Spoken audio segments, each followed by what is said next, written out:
ស្វាគមន៍មកកាន់រឿងដំណើរទៅកាន់អមតភាពដោយមនុស្សធម្មតាភាគ3សាច់រឿងបានមកកាន់បកប្រច័នលាក់មុខមេបកប្រច័នលាក់មុខបានសួរកូនសិស្សថាតើណានកងវ៉ានដែលជាតួឯកស្រីរបស់យើងមួយរយៈនេះមានសកម្មភាពអ្វីទេក្រោយពីការហាមឃាត់មិនឲ្យទៅណាដើម្បីត្រៀមខ្លួនរៀបការដែលបានរៀបចំដោយចាស់ព្រឹទ្ធាចារ្យនិងមេបកយូលីដែលជាកូនសិស្សបានឆ្លើយតបថាមួយរយៈនេះណានកងវ៉ានបានធ្វើម្ហូបគូរូបស្ទូចត្រីហើយក្រៅពីនេះមិនមានអ្វីខុសធម្មតានោះទេមេបកបានបន្តទៀតថាត្រូវតែមើលថែណានកងវ៉ាន់ឲ្យបានល្អក្រឡេកមកកាន់តួឯកប្រុសយើងវិញ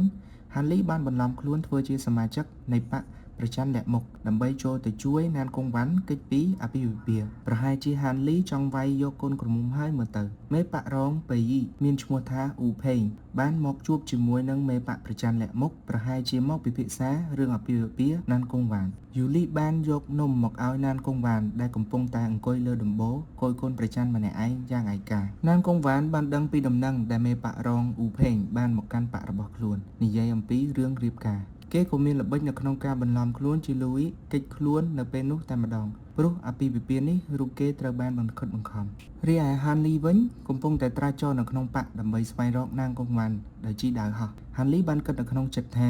ដាវនេះពិតជាយឺតខ្លាំងណាស់ស្រាប់តែត្រូវបានស្ទាក់ដោយសិស្សច្បង2នាក់សួរនាំគេថាកំពុងតែទៅណាមកណាព្រោះទីនេះជាតំបន់ហាមឃាត់ហានលីក៏បានឆ្លើយដោះសារថាមេបកបានប្រើគេទៅទិញនំផ្កាឈូកសិស្សច្បងទាំងពីរនោះក៏បានអនុញ្ញាតឲ្យហានលីឆ្លងកាត់គេបានបុកពោះយ៉ាងខ្លាំងព្រោះប៊ីសនឹងត្រូវបានគេចាប់បានទៅហើយហានលីនិងណានកងវ៉ាន់ពិតជាគូព្រេងពីបូប៉េពិតមែនពួកគេទាំងពីរកំពុងតែបន្លំខ្លួនដូចគ្នា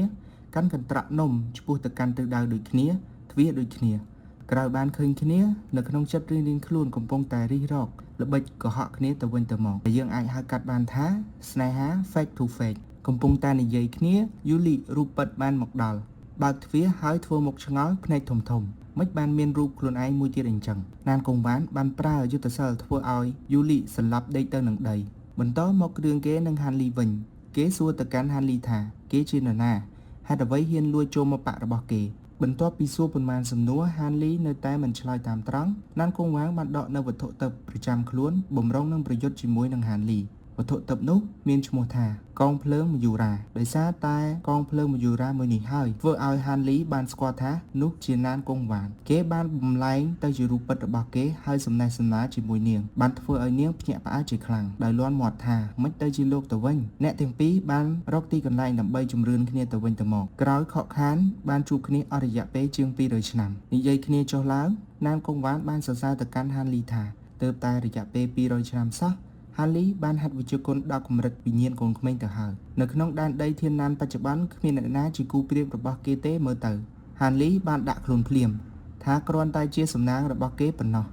សំណាងអ្នកទាំងអស់គ្នាអាចទៅតាមដានសាច់រឿងរបស់ហានលីទាំងមូលបានថាតើជាសំណាងមែនឬអត់មកដល់ឈុតឆាកហិលហើយណានកងវ៉ាន់បានសួរទៅកាន់ហានលីថាថ្មីនេះបានឮថាមានព្រឹទ្ធាចារ្យនៃបកថ្មីមួយដែលទៅតែឡើងកាន់តំណែងមានអាយុត្រឹមតែប៉ុន្មានរយឆ្នាំប៉ុណ្ណោះហើយបានយកនៅសិស្សស្រីក្មេងធ្វើជាស្នាមរបស់ខ្លួនតើរឿងនេះពិតដែរឬទេ